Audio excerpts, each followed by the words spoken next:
Hi, everybody. This is Tim from the Arnold or Stallone podcast. And now that we are in the full swing of the holiday season, we've decided to give something back to you, the listener. This is just our way of saying thank you for making this year a really great year for us. So if you want to head over to the Arnold or Stallone podcast.com, there's a little banner on there that we are giving away some free swag, as they say, or merchandise. If you're interested, you can send us an email at arnoldorstallone@gmail.com and just put in free mug in the subject line. You don't need to put anything else in there. We're going to select 3 random people to receive a free Arnold or Stallone podcast coffee mug. This is just a little way of saying thank you for supporting us and, maybe showing it off and people wonder where you got that cool mug. So, and go ahead and head over to our webpage at the arnoldorstallonepodcast.com and it'll you'll see a little banner there and I'll tell you what to do. So again, thank you so much and enjoy your holiday spirit or season or whatever. Well, hello everybody. Welcome back. To start things off, I wanted to again welcome you. I have some exciting news. We've actually come up with a name for this podcast. And this podcast from here forth shall be known as the Everything Else Extravaganza. Extravaganza. The extravaganza of everything else. I am Tim, and I'd like to welcome my co-host, Darren. Hello, Tim. Hi, Darren. How you doing today? We are doing great. That's good. It's Friday. Hope you guys had a good week. Before we get started, I'd like to bring up something that you may not know. I forgot to bring it up on our last episode when we were doing our Bond talk, but we, as of last Thursday, this is our 1-year anniversary. All right. Happy anniversary. 1 year in the books. That's great. Hello. No applause, but Yeah. Hold the applause. It's 1 year. Of course, we weren't full time, as they say. So, right. Goes by quick though. Yeah, it sure did. The year. Yeah, and so I just wanted to bring out. Like I said, completely forgot about it until I looked at the calendar. I was like, "Holy shit! We started a year ago last November." Wow, that is crazy. So much like Steely Dan, we are reeling in the year. Yep, I can feel the gray hairs coming on, and pretty soon the Joe Cocker song is going to kick in. What would you do? Be doing the Wonder Years montage. We're do the Wonder Years montage. Yes. So this is now officially known as the Everything Else, the Everything Else Extravaganza. Again, if it's your first time checking us out, this is kind of the short form. We are going to try to keep it into the 20 to 30 minute time frame, because we understand that you're busy people, and last thing you want to do is listen to us babble on for an hour and a half, 2 hours, and I know there's been some talk about the Arnold or Stallone tinkering. We're still kind of we're working on it. We want to actually keep that one as it was, maybe just a little tinkering, but for the most part, we don't want to change a good thing. So if you're nervous about we're going to gut that show. No, we're going to kind of keep it the same. Like I say, we're just going to tweak it a little bit. But this will be our more of a free flow podcast. Yeah, this is the one we're going to kick out every week. The Arnold or Stallones is, I guess, our baby, and so we want to make sure we take care of our baby, and we want to do the best possible we can with that. So, but then on the flip side is we can't do those weekly because that's we're full-time working guys with families, and it's just we can only do what we can do. Right. So we figure, hey, why don't we short form it, and that way you can still listen to our beautiful voices and and the crazy topics that we're going to come up with. But I guess without further ado, there's one thing I wanted to bring up was I was flipping through Tubi the other day, which, if you're not familiar with Tubi, I highly recommend downloading that. Not sponsored, but still love them. Yeah, it's free. I mean, there are commercials, but I'll sit through commercials with uncensored movie because, that was always, I guess, before I go to, but watching movies on cable was not really the same because they censored it and you had commercials. Yes. But on Tubi, it's with commercials, but if there's boobies in it, those boobies are staying in it. Not censored. So yeah, so we'll take your commercials. Please don't censor us. Right. And so I was reading the other day. I don't know if you're familiar with this, but Looney Tunes, which we're big, huge Looney Tune fans. We used to have a very much a devoted following to June Bugs, which was every year a thing on on Cartoon Network, where during the month of June they would show every Bugs Bunny cartoon back to back to back to back. Yeah. And so the whole month was dedicated to Bugs Bunny, and they called it June Bugs. Yeah. And it was about 20 years ago. Yeah, right? it was quite a while. Yeah, and that was great. That was a marathon of Bugs Bunny, and then you'd see ones that you'd never seen. Yeah. And when you thought you'd watched every Bugs Bunny cartoon known to man, then you'd watch that June Bugs, and wow, here's some right out of the vault that I'd never seen. Yeah, so. It's like I thought I'd seen them all, but there's one I didn't see. Yeah. And so they are obviously owned by Warner Brothers. They used to be on the HBO Max streaming service for many years. And I don't know what HBO Max is doing, but they decided to get rid of them off their streaming service. I was actually reading that they're trying to sell the property. They just don't want anything to do with it. And then kind of circle back around, Tubi actually swooped in, saved the day, and they are now showing all those old Looney Tune shorts. That's great. I have been watching them. I know you, as well as myself, own quite a few of the Golden Era collection on DVD. Yes. And I've watched those so many times that... That's a great collection. It's a great collection. It's got all sorts of ones on there that you've very, very rarely seen. Yeah. And it's definitely and it says on the thing, for adult. Right. It's for adults. Yeah. It's not meant to go put your kid in front of and watch now, I mean, you could. Sure. Yeah. I mean, no, for sure.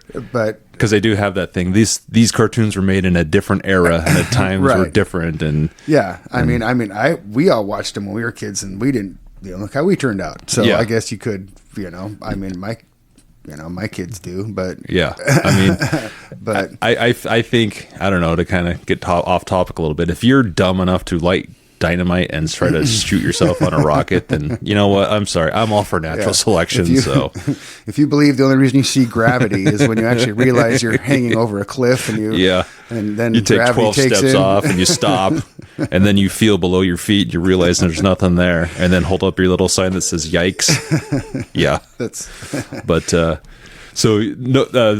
I just stumbled upon it actually one day. Oh no, I'm sorry, that's a lie. I read about it, and so I went to go find it on Tubi. Right. And I've been.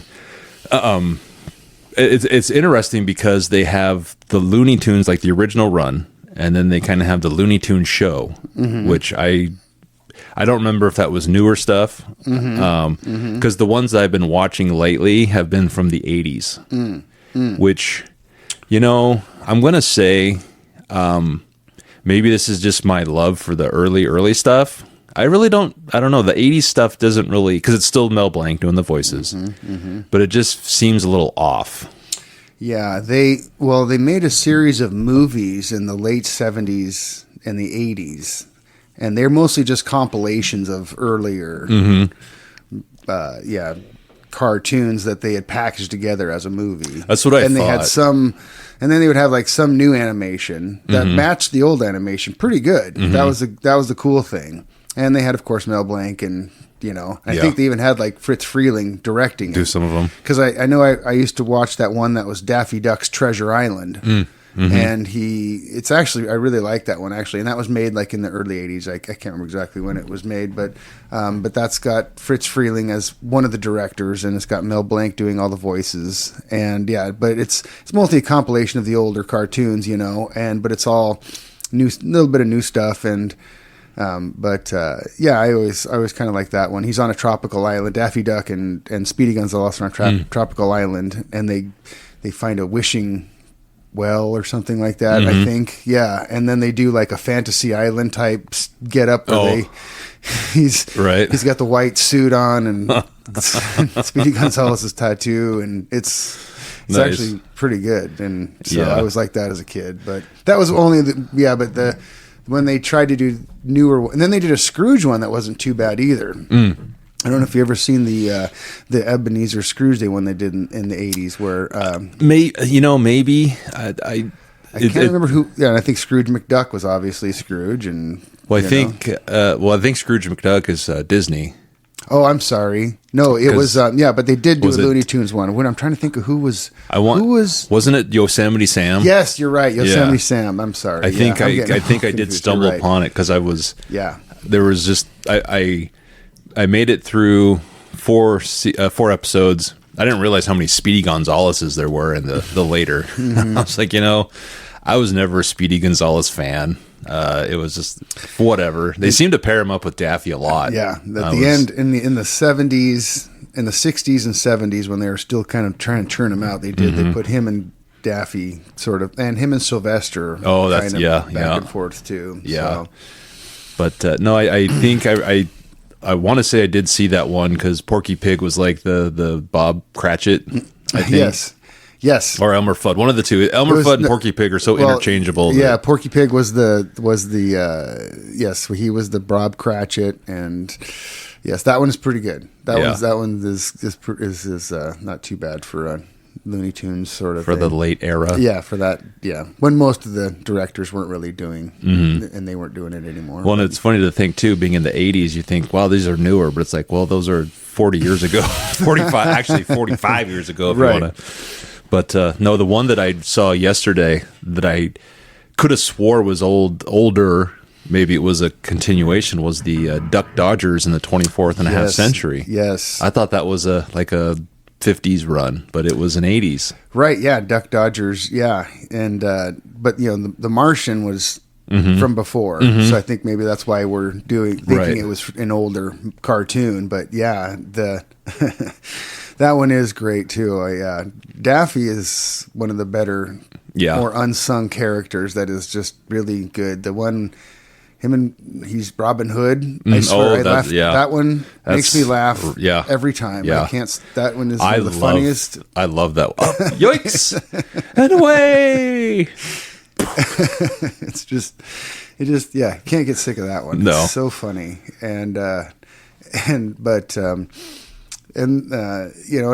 I also like some of the more. I always like more of the weird kind of creepy ones where Porky Pig and Sylvester would go to like the haunted hotel that they're like in the middle of the desert or something, and they're like, oh, this looks like a good spot, and and only Sylvester would see the ghost or it'd be like something trying to kill Porky Pig, and he wouldn't keep thinking it was him, and Sylvester's trying to save him, and he's like, you stupid cat, you're gonna sleep outside now. And just they did several series of those, and they always cracked me up too. So but of course Bugs is the best, but and of course we have sort of a soft feeling in our heart also, of course, for those Bugs Bunny and Daffy Duck cartoons, because we live in a city that one of the original founders of the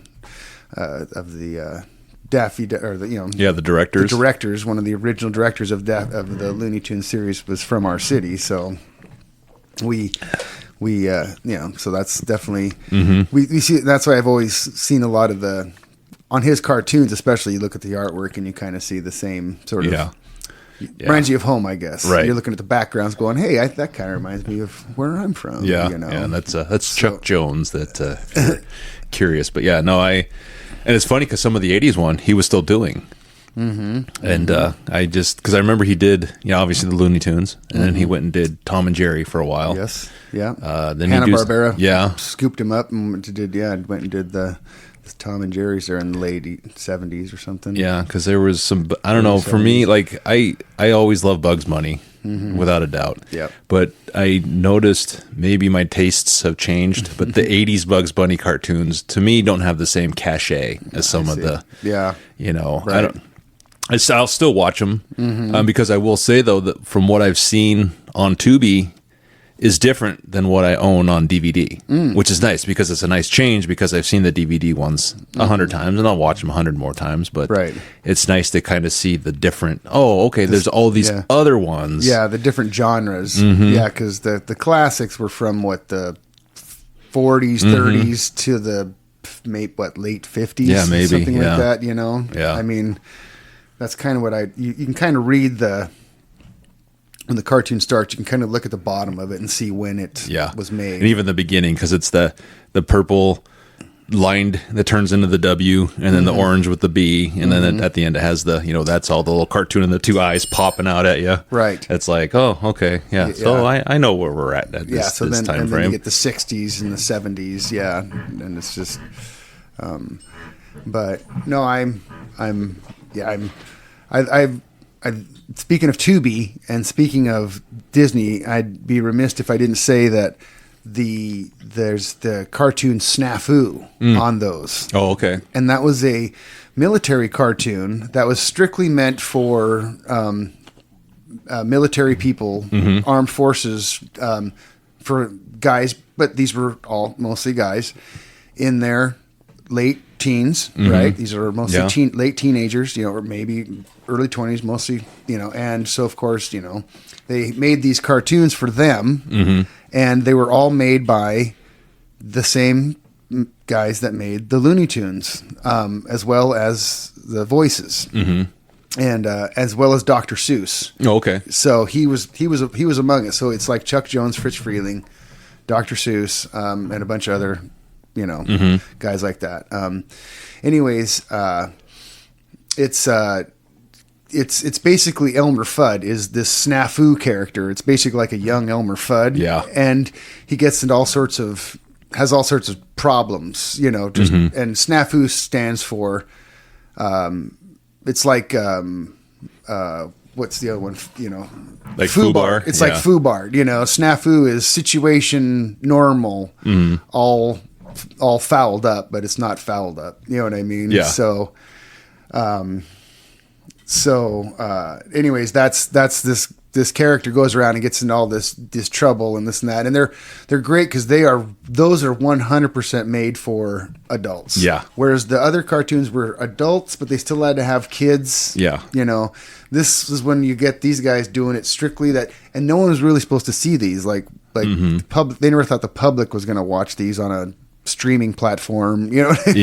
Yeah. I mean, so, or even like it was going to go out on a DVD. These were still reel to reel. Yeah, they were never movies back then. Show them once, and then that's it. No one will ever see these again. Yeah. So once the war's over, it'll be destroyed.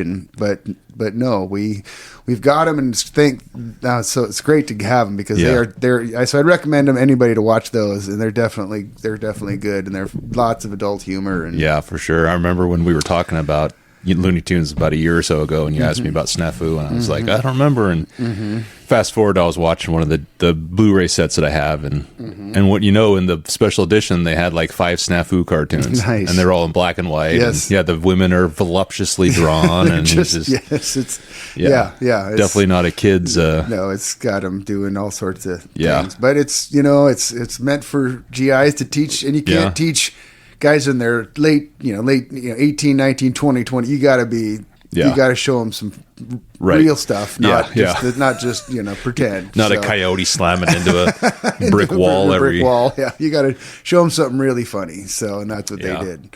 But so no, we love the Looney Tunes, and I definitely want to get another. I've got that I think it's a golden collection, and I definitely want to get. And I know there's another, like kind of a box set thing out there. I want to get that too. Yeah. I want to try to get a couple more. But like you said, I do want to get the sort of the late seasons, like you're saying, more of the 60s, 70s, even though they're not as good, and they definitely were the quality went down, but it's still original sort of and I know creations. we've seen them because I remember when I'm watching them now, I remember them.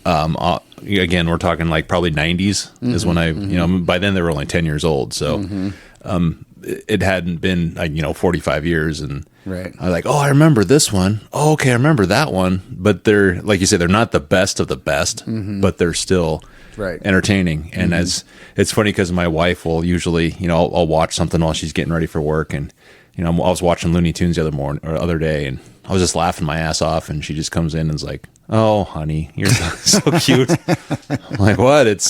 I forget which one it was, but that stuff still makes me laugh. It's awesome because it doesn't transform me back to being a kid.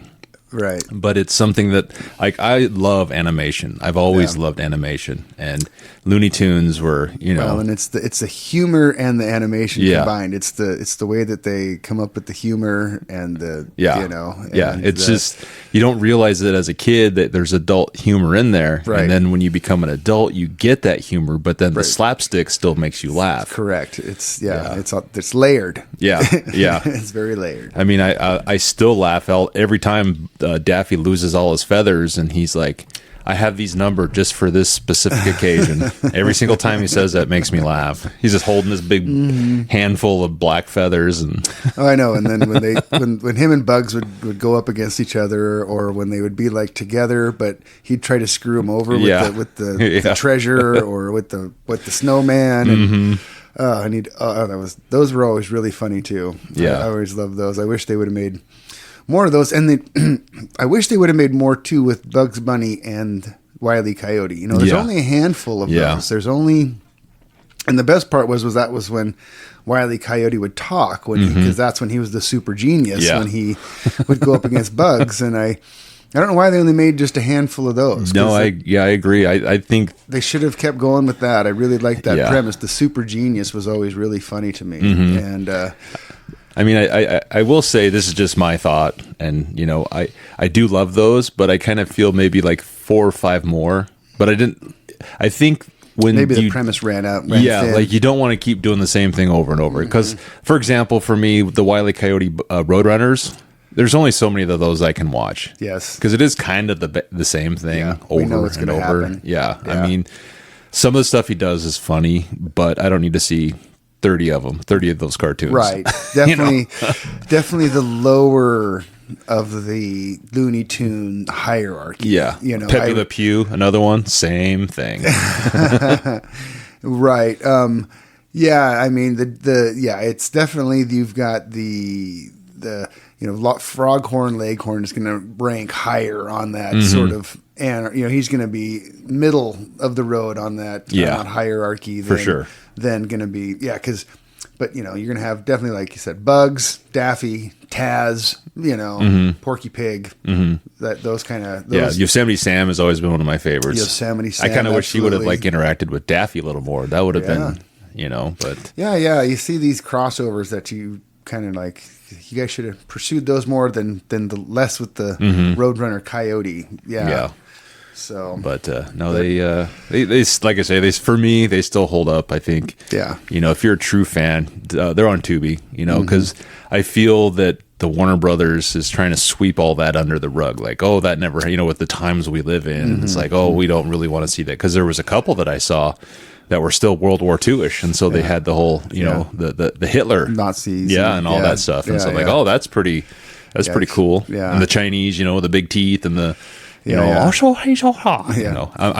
I'm Asian, so I can get away with it. So it's very right. It's very, very, it's what caricatures and stuff like that. But that was during the time when that was going on. So but we always like it anyways, though. It's just we know what it was, but yeah, and I think any responsible adult can take it for face value, right, and for not what it was at the time, and not like, oh, that's changed my view on people. Now I don't like people because of that racist caricature I saw on Looney Tunes from 1932 or whatever. Yeah, that's.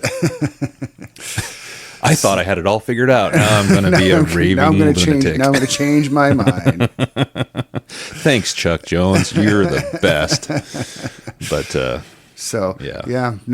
I recommend go get yourself some Looney Tunes and Saturday mornings bring it back. Bring the Looney Tunes back Saturday mornings. Yeah, for sure. I mean, I used to watch like when I was in my 20s. And I had all those on DVD. I would get up on Saturday and watch them because that's the childhood memories I had, you know. Yeah. Well, and think about this, you know, in the 80s was the height of the Saturday morning cartoon. 70s and 80s was the height of the Saturday, you know, maybe 60s. I'm not exactly sure. But I know for a fact the 70s and 80s was the, I mean, that was dominated. Was what, for sure. Yeah. Saturday mornings were dominated with cartoons. Yeah. Every channel had cartoons. Yep. And there was nothing else to watch on a Saturday morning unless you're watching like PBS. Right. Then cartoons every single channel. So if you're an adult, you're up the creek because from you know, 7 a.m. to like or it was even maybe 6. Yeah, 6 maybe to like 11 and to like 11 12. Yeah, it was like 11. I think 11, and then they cut it off, and then they made you go outside or something. Yeah. So, but yeah, for like 4 hours there.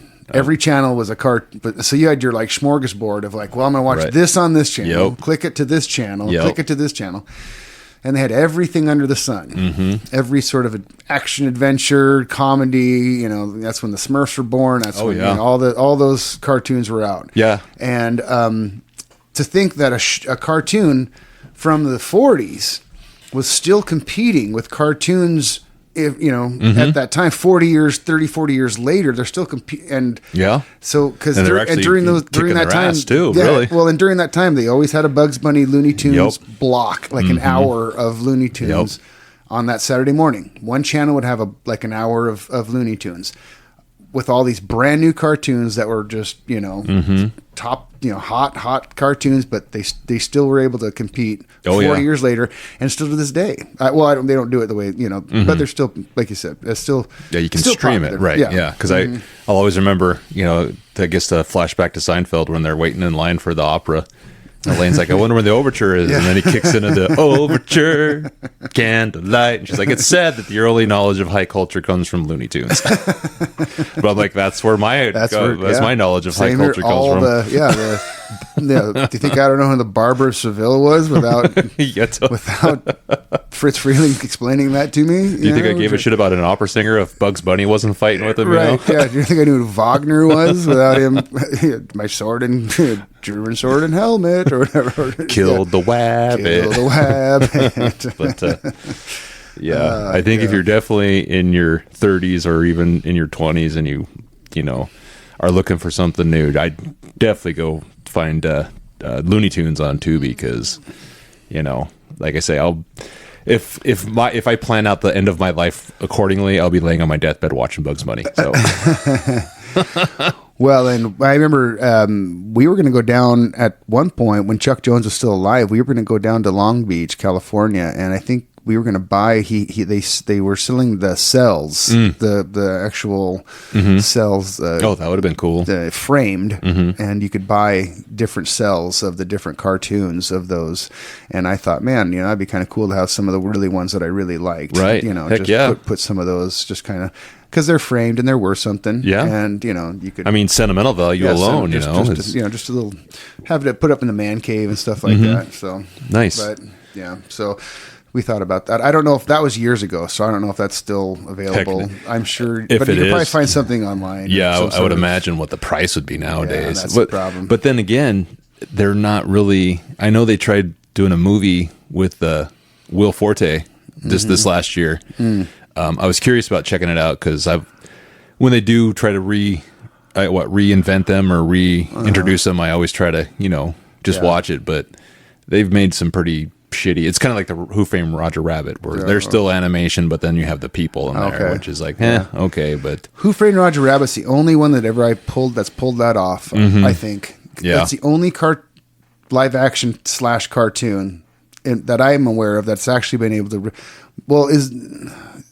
I can't think of another one that's able to really pull it off, because I mean, Roger Rabbit was good, and I liked that, and I still probably like that. Yeah, you know, they tried a couple times, but I guess Space Jam. But yeah. That wasn't really that. I honestly never really liked Space Jam. Either one. I never. I didn't even bother with the second no, one. of course not. I mean, sorry. Like, don't tell me you own that one. As you tuck it underneath the pot. No. Hey, yeah, I found this. Yeah, somebody left it here. Never. No, I agree. I watched Space Jam. See, Space Jam is one of those movies where I tried to like it, and I watched that thing probably 3 or 4 times, and I really wanted to like it. Me too. But I just, even Bill Murray, I mean, he was funny in it, but he wasn't in it enough. Yeah, and you're thinking, here it goes. This is when it's going to really take off, and but it's still kind of I mean, it's decent, but it's it's okay. Not a favorite, right? It's a basketball movie with Michael Jordan, which it's a product of its time. Mm-hmm. I'm not going to say it was terrible, no, but it just, like I say, for me, it's the reintroduction where I understand people pass away and you can't keep the same voices. Yeah. I totally get that. Yeah, but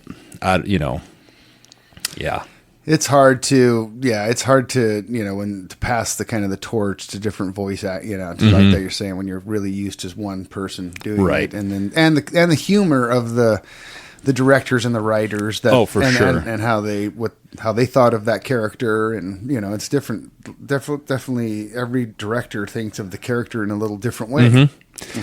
And so it's just absolutely like Batman or Superman. It's all interpreted by what that producer and that director and the writers decide. Oh, I agree. And I think too, just kind of my last thought on that is, with Looney Tunes, they take, or for Space Jam, for example, even though there was some of it in there, they took out a lot of the violence that I was used to. Yes. And I mean, I get it, because that's what when someone says Looney Tunes, they always say that's too violent. It's too. It's a cartoon. Okay, I'm sorry. It's anvils smashing on heads. But again, if you're dumb enough to stand there and look up at a falling anvil and the shadow encases your head, and and if you're a bull really can't have a rifle in its tail and then shoot out the bullets through its horns. You're right. That actually can't. That doesn't really work that way. And I think, and so, and I don't know. That always made me laugh, because my dad was always like, "Oh, this is too violent," but he would never like turn the channel. He'd always be like, "Oh, this is too violent," but he'd still let us watch it. So it's like, okay, secretly, like, right? I can't. It's too good. It's too good still. But so that was one thing I did notice with some of the later Looney Tunes, is just some of the senseless violence was taken out of it. Well, and then to end it, I think that, like you just said, you mentioned that made me think of it with your dad. My dad would watch it with me too, and I watch it with my kid. And I think that Looney Tunes is definitely a generational sort of gap. You can definitely watch that show with your kids, and you can like it, they can like it. Right. Whereas not a lot of cartoons you can do that. Yeah. We're not gonna watch a lot of the same cartoons. For sure. Yeah. Like if I had kids, I would definitely introduce them to Looney Tunes. It's something you can both watch at the same time. You're liking it. You're not just sitting there going, "Oh man, I don't want to watch this." Right. Yeah. So. All right. But so that's our take on Looney Tunes. If you want to get involved with our conversation here, you can always email us at arnoldorstallone@gmail.com, and you can also check us out on the internet at the Arnold or Stallone at podcast.com. What did I say? The email is arnoldorstallone@gmail.com, and then the website is the arnoldorstallonepodcast.com, which keep an eye on, because we're going to actually have a giveaway coming up real soon. So stay tuned for that. Surprise. Yeah. So again, I want to thank you for spending some time with us, and hope you had an enjoyable week, and we'll talk to you next week.